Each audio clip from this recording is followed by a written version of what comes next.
rumahmu. Satu hal yang ku pinta,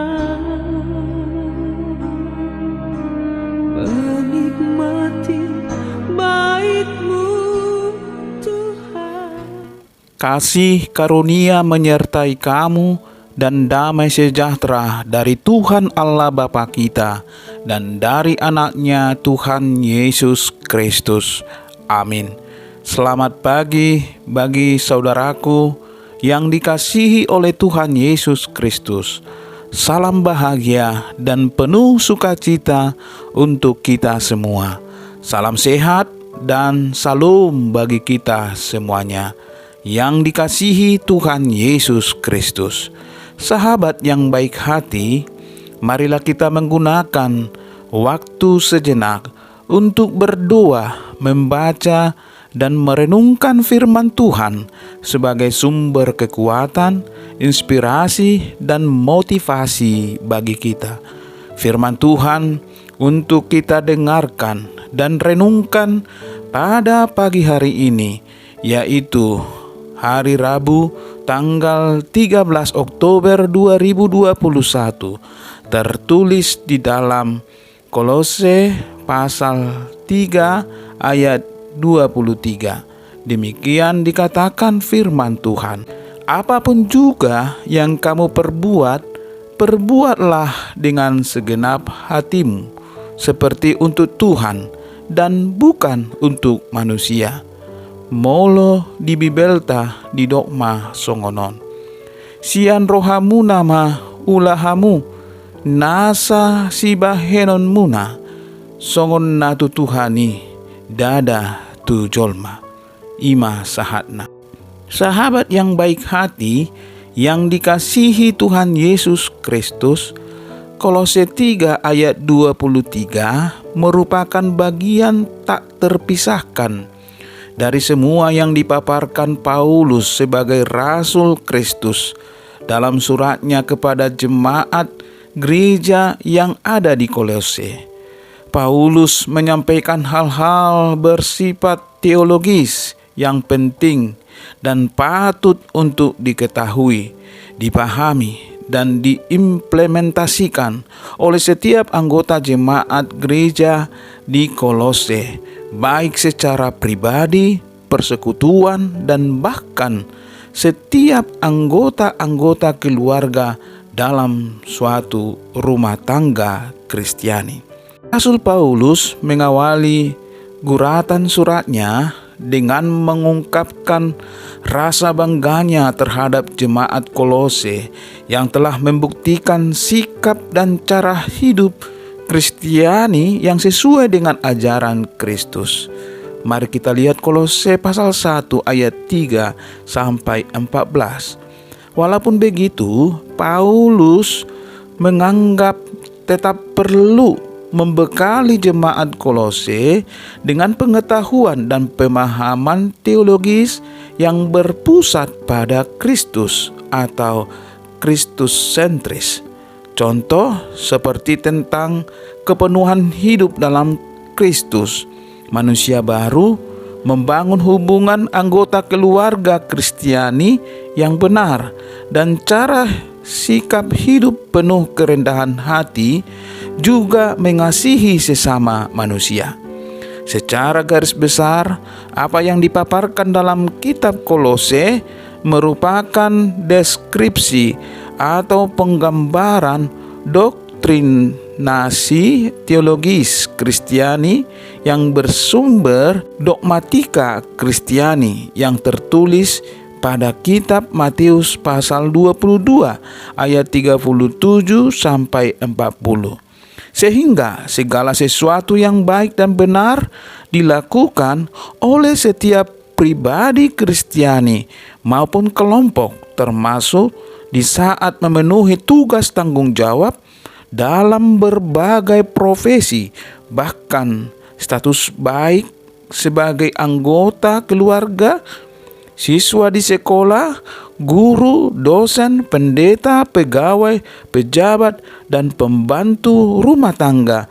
Sekalipun tunaikanlah semuanya itu hanya untuk Kristus Tuhan, bukan untuk dunia ini, diri sendiri maupun manusia, dan segala sesuatu yang dilakukan berdasarkan iman atau untuk Tuhan pasti akan memperoleh upah atau bayaran, di mana besaran upah tersebut tidak dapat disamakan apalagi dibandingkan dengan nilai nominal maupun harta duniawi, yaitu upah yang akan diberikan kepada setiap orang yang setia berbuat hanya untuk Tuhan sepanjang perjalanan hidupnya di dunia fana ini.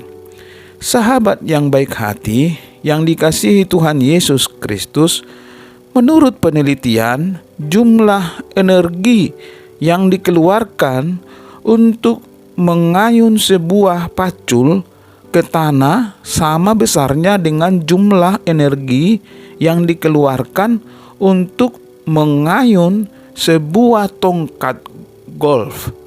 Namun, seorang pegolf akan merasa lelah jika harus mengayun pacul di sawah. Sebaliknya, seorang petani pasti merasa sia-sia harus mengayunkan tongkat golf berjam-jam hanya untuk memukul sebuah bola putih yang kecil itu. Ketika kita melakukan sesuatu yang mengambil peranan penting, bukanlah sekedar tenaga yang kita keluarkan atau kewajiban yang kita kerjakan. Yang berperan penting adalah hati, motivasi yang lahir dari hati untuk melakukan pekerjaan kita. Itulah yang membuat apa yang kita kerjakan menjadi punya makna. Apapun juga yang kamu perbuat, perbuatlah dengan segenap hatimu, seperti untuk Tuhan dan bukan untuk manusia. Sian rohamu nama ulahamu, nasa sibahenomuna, songon na tutuhani, dada tujolma. Nasihat ini Paulus menyampaikan dalam konteks hubungan antara anggota-anggota keluarga, khususnya antara tuan dan hamba. Perhambaan mesti bekerja bukan dengan setengah hati, tetapi dengan sepenuh hati. Bukan untuk manusia, tetapi untuk Tuhan. Bekerja seperti untuk Tuhan akan mendorong motivasi yang lahir dari hati untuk bekerja dengan sungguh-sungguh. Manusia yang lahir dari hati akan menunjukkan apakah kita bekerja dengan sepenuh hati atau setengah hati atau dengan terpaksa. Jika kita mengerjakan sesuatu dengan melibatkan hati atau dengan sepenuh hati, maka pekerjaan terasa menyenangkan dan membawa sukacita bagi orang-orang di sekitar kita. Meskipun yang kita lakukan adalah sebuah pekerjaan yang biasa saja di mata orang lain, tapi kitalah yang memberi manfaat besar bagi pekerjaan itu. Bekerja dengan sepenuh hati merupakan sebuah pilihan. Masing-masing kita memiliki kebebasan untuk memilih bekerja dengan sepenuh hati atau tidak. Sebagai contoh, Bapak Ibu yang bekerja di dunia perbankan mempunyai pilihan apakah Bapak Ibu melayani semua nasabah dengan senyuman ataukah senyuman yang terpaksa hanya bagi orang-orang tertentu saja. Apakah Bapak Ibu mau bekerja dengan jujur atau tidak? Bapak Ibu yang bekerja sebagai tenaga medis juga mempunyai pilihan apakah melayani pasien dengan sentuhan kasih atau dengan wajah cemberut. Bekerjalah dengan cinta, bekerjalah dengan sepenuh hati, dan ketahuilah pekerjaan dengan cinta itu makin mendalam maknanya, karena cinta Tuhan kepada kita dan cinta kita kepada Allah yang terwujud dalam pelayanan kita kepada sesama, dan relasi kita dengan semua orang. Kerjakanlah tugasmu dengan giat, dengan hati, dan dalam kuasa Roh Kudus. Jangan sekedar mengerjakan apa yang kau senangi, namun senangilah apa yang harus kau kerjakan. Seorang penebang kayu selalu mengasah kapaknya, seorang pemburu mengencangkan busurnya, dan penulis meraut pensilnya.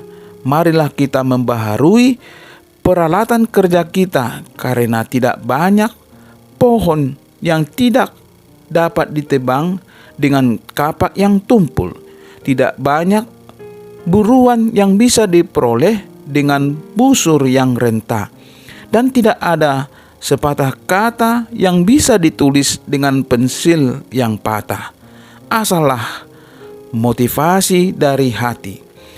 Bekerjalah dengan cinta, agar semuanya indah dan bahagia dalam hidup kita. Amin. Mari kita berdoa. Hari ini Engkau telah mengingatkan kami untuk selalu mengerjakan segala sesuatu untuk Engkau. Ajari kami selalu bekerja sebaik-baiknya.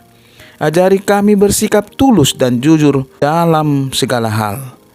Terima kasih Tuhan Yesus. Dalam nama Tuhan Yesus kami sudah berdoa. Amin.